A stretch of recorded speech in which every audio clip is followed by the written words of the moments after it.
Shawn, come on up here. What you waiting for? You look like you're about ready to pass out. Come on up here and make yourself at home. Anyway, I have the privilege of introducing Shawn to you. He really needs no introduction. Shawn is raised up in this church. He's been with us since, I guess it was 86, right? 1986.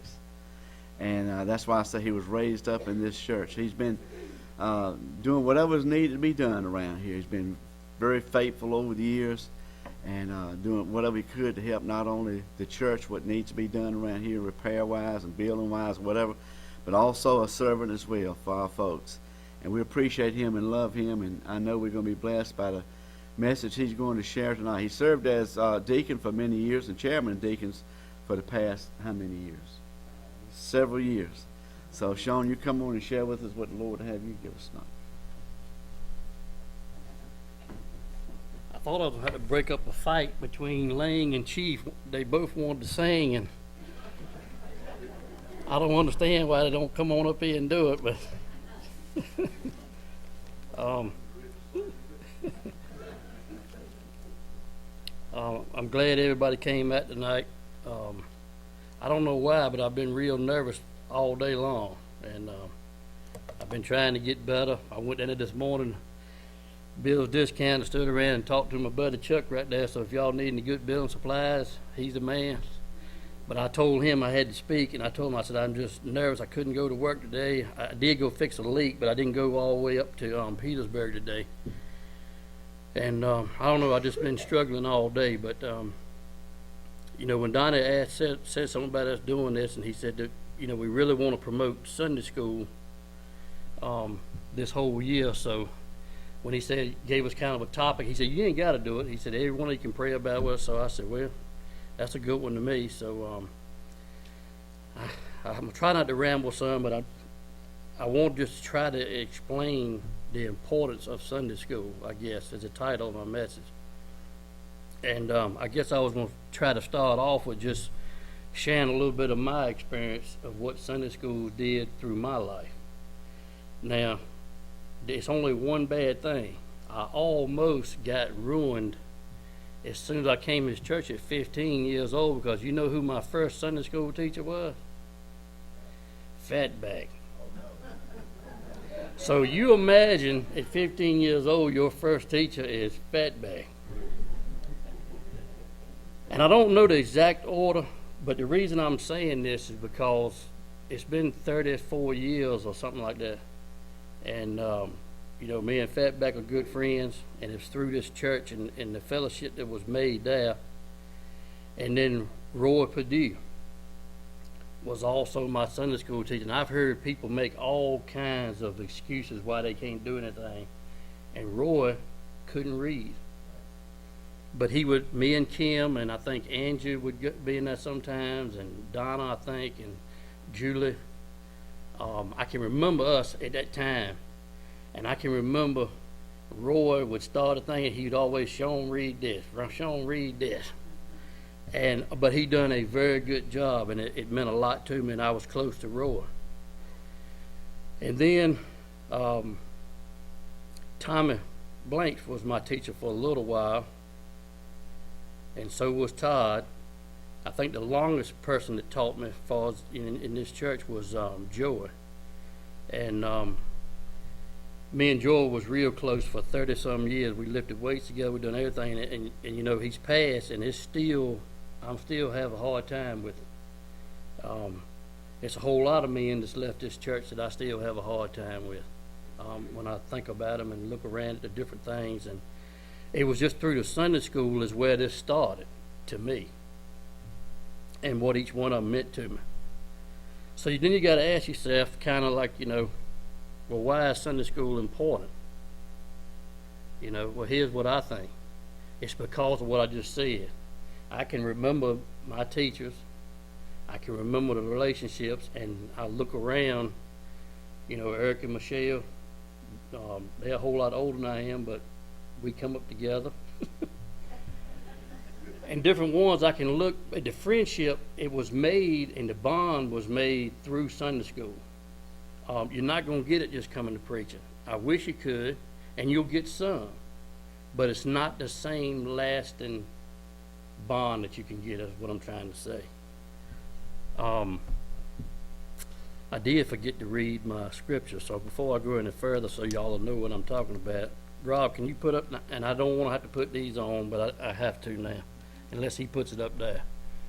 Rob, just start at the beginning. I'll make him read that. Hebrews 4:12. For the word of God is quick and powerful and sharper than any two-edged sword, piercing even to the dividing asunder of the soul and spirit and of the joints and marrow, and is a discerner of the thoughts and intents of the heart. So think about that as I'm talking. The next one, Rob, Hebrews 10:24 and 25. Neither, I didn't read that, and yeah, go to that one, 10:24, 25. And let us consider one another to provoke unto love and to good works, not forsaking the assembling of ourselves together as the amount of some is, but exhorting one another, and so much more as you see the day approaching. And that, I know we've used that, I've heard Donna say it a bunch, but we got to remember that to not forsake the assembling of ourselves, and that's through preaching when you come here and Sunday school, because that's where you're going to really bond and learn. In Proverbs 22:6, train up a child in the way he should go, and when he is old, he will not depart from it. And the reason I picked that one, which I'll go along, but most of y'all know me, that's what it's all about to me, is a young child growing up in church, staying in church, because if you honestly believe this Bible, that's the only chance they got. That's the only chance any of us has got, is a relationship we have with God.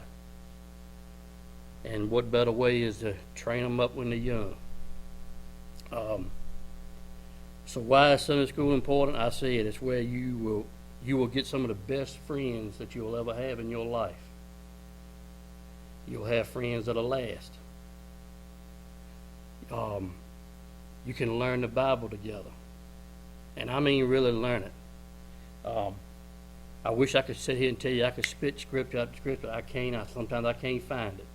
I have to look. I have to ask. I'll ask now I got a phone that's smart enough I can ask where's it at, and it kind of points me directly. But before then, I would call him a lot of times and ask. But the main thing is, all that's fine, but then you got to apply it to your life. And if you don't, then it's really no use to learn it. And in my opinion, I wrote down right here, I said, what is the world telling you and your children and your grandchildren? What do you think the world's telling them about church, Sunday school, the Lord, anything else? Turn on the news, I can tell you what they're telling you. There's no need. It's a waste. It was for people living back in the old days. It don't apply to now. And you know where all that's coming from? Satan. Because that's what he wants. He don't want you to see no need for it. He don't want you to make many friends, because you know why? If you're a person walking around on this earth with not many friends, or you don't even have a friend, you are easy to be taken. None of us in here want to get in a fight or nothing, but if you have to, ain't it nice to have a couple standing beside you? Or if something's going wrong, you don't want to have to back up so far. And if you by yourself, that can happen. Now, me and Chief could take on a lot. I just happen to be looking at you, Chief. But I'm just saying, remember, that's how important, and I still always believe that's why when Jesus came down and put on flesh, he could have walked around and done the stuff he did by himself, but he found some men to share that experience with him. He wanted to teach them, because he knew he was going to be leaving, and he knew he was going to die on the cross. But, think about all the, everywhere they went, they walked, basically. And you think about the conversations they probably had. And think about your own life and the conversations you've had with your friends about certain things, or if things get real bad on you, or anything starts happening, you find a friend to talk to. And if you got a good Christian friend, you got the world, I can tell you that. It ain't no telling how many things I done put on Brother Ertz. When we working together, I mean, he probably gets tired of it. When we'd ride from here to Mecklenburg, and I'd be spilling my heart out to him. And but that's what I needed. I didn't need a whole lot of stuff, but I needed somebody that I thought cared, and I know he did. So then I wrote down, what makes Sunday school work? All right. And I got some of this information from an older gentleman that I know has thought about this since probably he was 4 or 5 years old, I would think, and has debated more stuff than anybody in this world. I was talking to Tommy, and he was showing me some stuff because I know Sunday school has been on his mind, just like Jack and everyone. They have served as Sunday school people and trying to get things going for a long time. So I listened, and here's what I came up with, along with these guys and stuff. What makes Sunday school work? Number one, you got to make Sunday school personal. I've heard Danny say it a lot of times. He likes to joke around, cut around, meet the people out there, talk. When he comes in here, it ain't got to be so, like techno. Everybody's got to be, I don't know, it's got to be like, hey, I know you here. I know you're here. I'm glad to see you. It meant a lot to me tonight to see all of y'all and see Chuck come, my aunt and uncle back there, and my church family and everything. I mean, it means a lot. Well, that's what it's got to be first. It's got to be personal. And then, once you start coming to Sunday school, and not just the teacher, but everybody, you got to make personal contact. And I ain't talking about social media. That's fine in its time and place. But if I'm feeling bad, if I'm sick, I'd rather for Becky being my neighbor say, hey, Shawn, I've noticed your truck ain't moved in a couple of days. What's wrong? I don't want her to really text me that. She texts me at 11 o'clock at night saying, Becky Gupton. That's a joke between me and her. When I come in my driveway, I text her and let her know I'm coming in. But she's been my neighbor for what, 43, forever. And I wouldn't have another one either, I can tell you. Her and Mickey both. I love them. Personal contact, no social media on that. Person-to-person contact. That's what I'm trying to say. If you want to tell somebody something, or if you miss somebody or something, try to do it person-to-person, if it's any way possible. Number 5. I forgot to mention my other buddy sitting back there, Jason, sitting back there mighty quiet. Me and him served the Lord together for a long time, taught Sunday school. I was looking yesterday just to see how long I'd been teaching children Sunday school.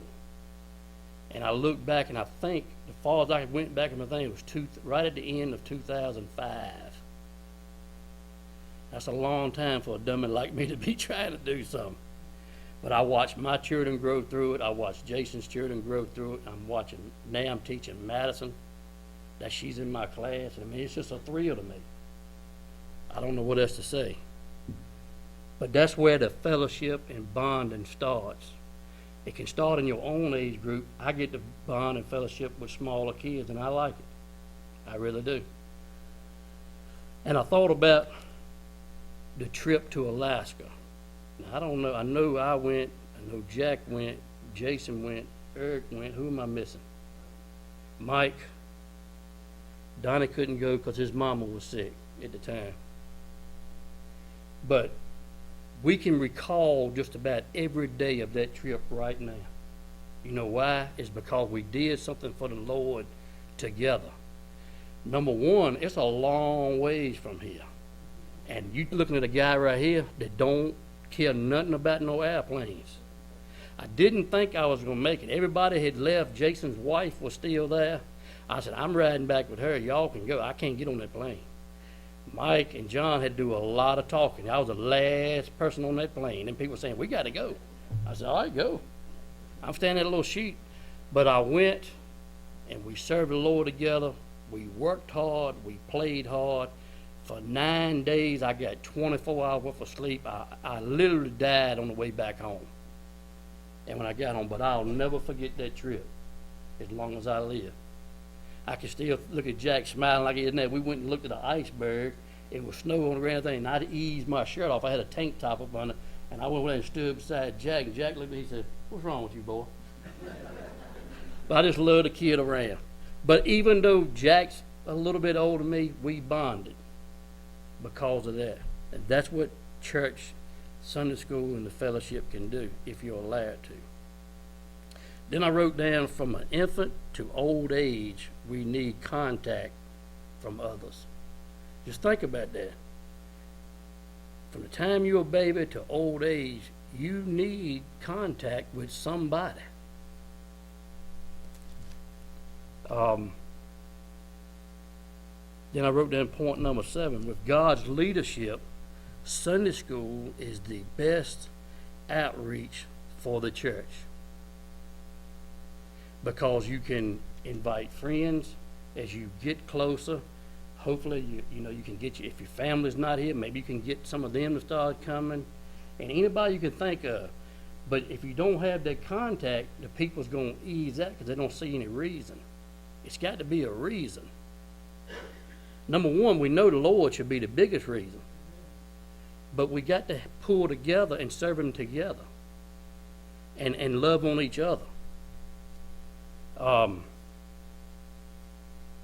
But then number 8, this is kind of where it's talking to, like me and you, Dan, and different Sunday school teachers in here. So y'all listen, teachers. Leadership is important. Being a teacher, you need to be faithful, number one, to God, and faithful and care about your class. I mean, if you're not and you don't, then you're not going to be a very good teacher. For the first time in all these years, I was having nobody. So me and Kim was sitting there. I came up here a couple times. Danny told me I wasn't old enough, I had to get out. No, I didn't. No, he didn't. And then Eric and Michelle was teaching across the hall, and I said, well, I know that's supposed to be for a younger married couple. I said, me and Kim are married, and we young anyway. So we went over there, and I enjoyed it. But then I wish he was here tonight, but he's not. But Brandon Elliott came up to me, and I hope a few things. I hope I don't start crying. But he came up to me and he said, "Shawn, I want to know if you'll do me a favor." I said, "What?" He said, "Would you mind teaching Jordan, his oldest boy?" And I thought about it. I told him, yeah, and then I thought about it later. I said, "But I ain't having anybody." And later on, I told him, I said, "I don't mind." I said, "But right now, my age group is nobody." He said, "I don't care." He said, "I want you to teach it." So that meant a lot to me. And I took it just as serious if I had 5 or 6 in there. Me and Kim were sitting there and teach Jordan. And then we kind of changed the age group again. So then I got Aaliyah and I got Madison. And right now I've got 5 kind of on roll. That's about it. But, and sometimes they don't all show up. But I'm ready. And this past Sunday, I think it was just me and Kim and Madison, and I taught her just like if I had the other 4 in there. But you got to be ready and faithful. And then I wrote down, because I've been talking about it, why human contact between people is so important. And that's something you got to really think about. And I didn't know whether I should do this or not. I kept reading on it. Some people say it happened, some people didn't. Everything I looked up, they said it did. But anyway, I can kind of agree with it. I can't believe it happened, but it says right here, and some of y'all may have heard this, in 1944 in the United States, they did a study on 40 babies. They took 20, put them in a room here, and 20 in a room over here. And they were going to find out whether human contact was all that important. So these 20, all they got was diaper changed, food, cleaned up, but you couldn't talk to it. You couldn't hug it, you couldn't love it, you couldn't do anything. That's all you did. The other 20 they did just like we would do. I think it was about 3 or 4 months into this thing, they realized that the ones that was only getting what you thought they needed as far as the food and everything, they started getting real bad off and sick, and by the time they realized it, some of them died, and then some of them, when they started giving it, they died. I don't forget how many was at the 20, but there weren't many left at the 20 that didn't. The 20 that were, they were fine, and they were all fed the same thing. The only thing that was missing was the love and the contact. And you think about yourself, do you want to be in a place by yourself with no contact? Well, I got some sad news for you. If you don't know Christ and you ain't saved, I believe you're going to find yourself in hell alone, in the dark. I believe that's going to be the point, because darkness is a scary place. You can't breathe, you can't do a lot of things, and you can't function, and you got no contact from nothing. So I just wanted to share that about the contact, because I found it hard to believe, but I looked, and they kept saying, you know, this is what happened. I just don't understand that, but how anybody could do that, but they wanted to prove a point. So then I wrote down, how can we be committed to God? Number one, examine your faith and Christian life regularly. Check yourself out. Number two, turn back right away if you find yourself drifting away. If you find yourself drifting, turn around. Run back to God, run back to church, run back to whatever that's right. Number three, come to God daily for forgiveness and the cleansing of sins.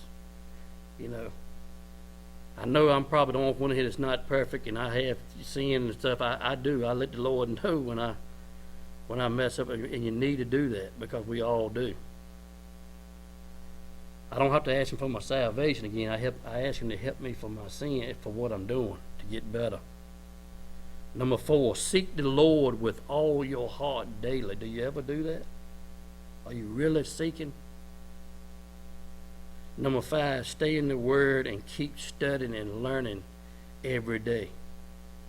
It's never a time, is it, Dan, that you don't study and learn? And I mean, you know, you can learn something every day. Danny got to learn the other day that I'm 49 and I've never made a mistake on the job.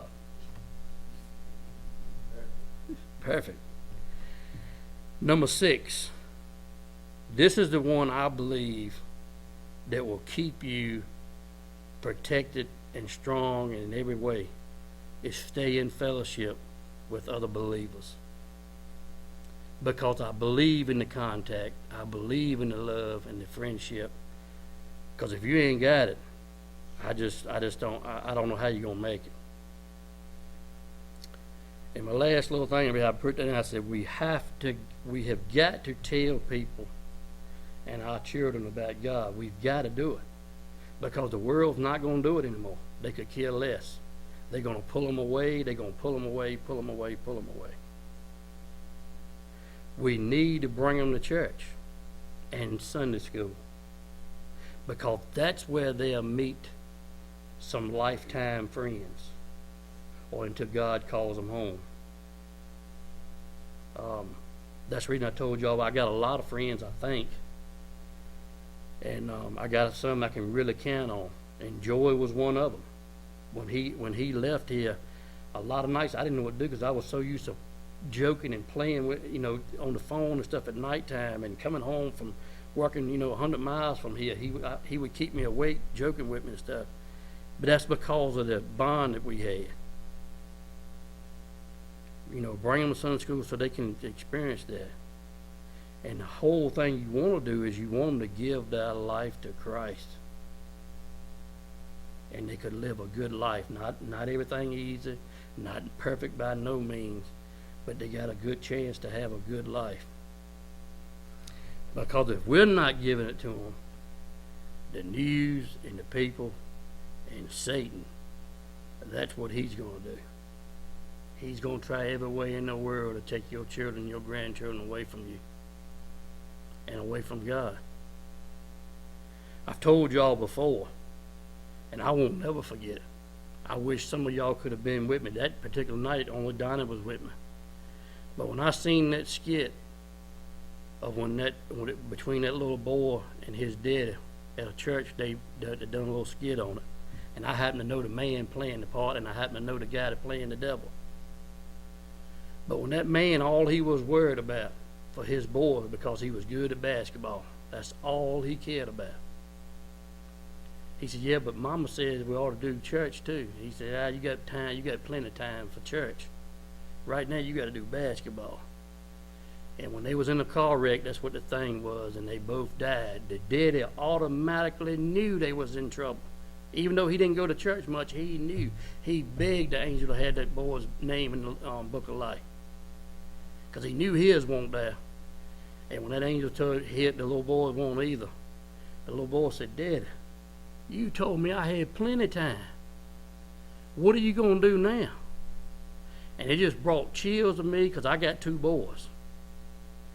And I said, man, to myself, and then all of a sudden Satan comes out, and he don't come out scary and hollering all that. He walks straight to that man and shakes his hand and says, thank you for giving me your son. And I won't ever forget it. As long as I live, I just won't. So to end up my story here is, like Donna said, we're turning 36 years old. And I've been here for 34, I think is what it is, the number is. But anyway, I'm just going to talk about myself just for a minute, not bragging on myself or nothing. Please don't think that. I'm just telling y'all my life. I came here as a 15-year-old boy. I didn't know a whole lot of things, but the reason I came here is because of Kim back there. I happened to fall in love with her. And I knew at 15 years old, that's who I wanted to be my wife. And I worked at it. But I didn't know nothing else about my life other than I knew I was going to be a carpenter. That's all I'd ever did. Daddy gave me a hammer and a nail and said, this is how you're going to make your living, boy. I joke around and say he started me at 4 years old, and it's probably about right. But I didn't know what God had in store for me. And then when I came to this church, over there on Fox's Pond Road in a cement block building with about 15, 20 people there, I fell in love with it. And I fell in love with him. And I think what I've been searching for all these years is I really wanted, I've never been the youth minister, okay? But I've been involved with the youth here for ever since I've been here for 20 some years. Since I was in my 20s, I have been with the youth going and doing. And I think, I finally thought about it the other day, I think what I wanted to see more than anything was I wanted to see the youth bond to this church and bond to that preacher like I did. And ain't many done it. It's a few. It's nobody's fault, but it's just the way it was. But that's what I really wanted. Throughout my whole life, I've worked. I've wanted to do stuff for this church, mission trips. I've tried to help people. I've done them things. And I tried to raise my 2 boys. I wanted them to be good men. I wanted them to be married one day. I wanted them to have children. I wanted them to serve the Lord, number one, and they'll tell you that. I didn't care what they're doing for a living, but I wanted them to put God first. And I talked to them, and I talked to them, and I talked to them, and that's what I tried to do. And then I'm fixing to end up, I've always ended up, I like for everybody to see something visual. I think it may stick a little bit longer. One time I tried to explain God's love, and Madison was little.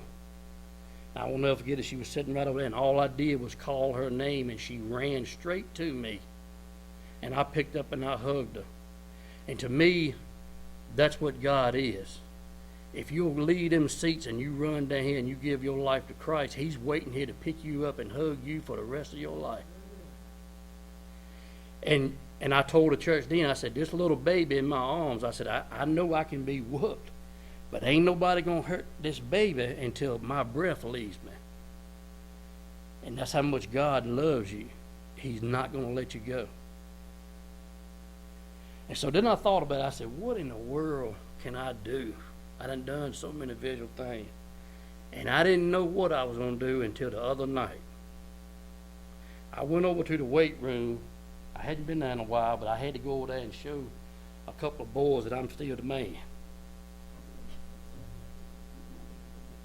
What y'all laughing for? These are young men. So I want Christopher, Tyler, Josh, and Lee to come here for a minute. I know they don't know nothing about this, but this is for me.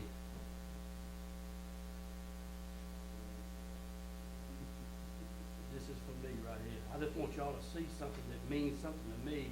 And each one of y'all in this room has got children, grandchildren, nephews, nieces, kids. Okay? Now these two are mine.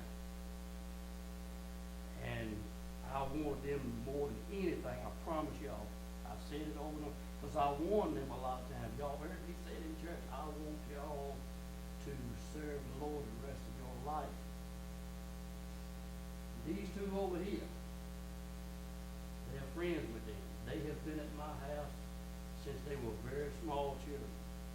They stayed there, ate a lot, and I love them. And I want to say, because I've told him, but I want them to know that I mean what I say, and because I'm saying it in front of the Lord, and I'm saying it in front of y'all. There's a bunch of children that came through this church that I have really loved, and I have tried and tried and tried. There's some here, man, that I wish was here so bad, but I can't make it. But I've texted them, I've called them, I asked the parents first, can I text them? Someone's told me to treat them like your son or your daughter.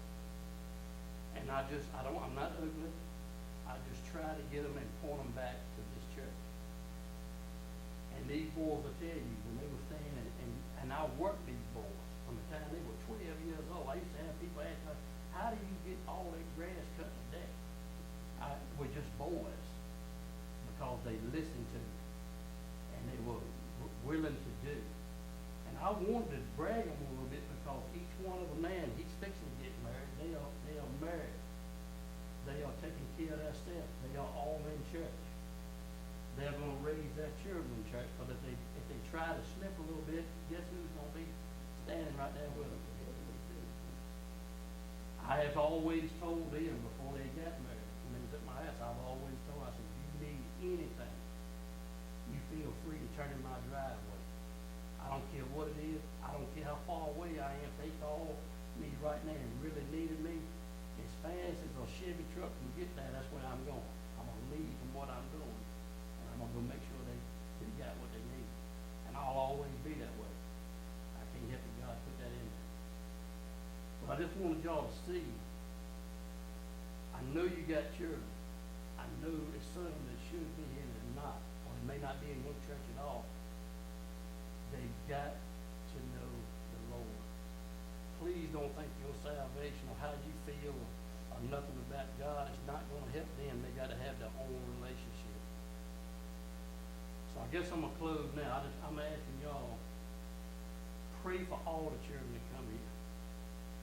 And I know these ain't children anymore, but they are young people starting out life, and guess who can help them the most? We can. Me and Jason was talking about it the other day, because you know what you can do wrong as a grandparent or something? There was some little boy that they were trying to get him to go to school. You know what he brought up? Well, my granddaddy don't never go.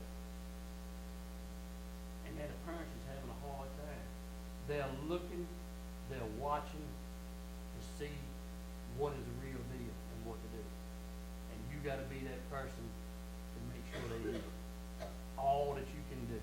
If it takes crying, if it takes, and I know what different children is, sometimes it's hard. These two right here and these two right here, I would put in a headlock and drag them in here. I know everybody don't have that kind of relationship, maybe. But I'm proud of all these. I'm proud of some other children. I wish some of them was here. I got a marker. I was going to say I got a marker I found in my Bible, and it was from a boy that I taught Sunday school here a long time ago. And the last I heard, he was running from the law. Nobody even knows where he's at. And I looked at that little marker and I thought about that little boy that was in my class that listened, and man, he's in a lot of trouble. And I don't know who it is. I don't know how to get in contact with him. And the people that know him real good, they don't know how. So I'm going to close and give it to Don and let them do it, but you got a child or anything like that, just come up here and pray. Pick somebody, come up here and pray for them. You know, I'm looking over at them too. You know, these young people got a hard life to come up in there. And if you don't stay strong in your faith and lead them to Christ, they're gonna get lost. And the devil may shake your hand. And I don't want that. So just think about that, and I'm gonna give it to you now. Thank y'all, Lord.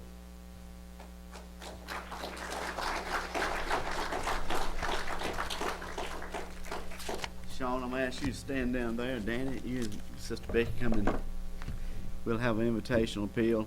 I appreciate that, and he brought a good message on the importance of Sunday school, and I guess you could say, to summarize it again, goes back to that verse in Proverbs: train up a child in the way he should go when he's old and not depart from it.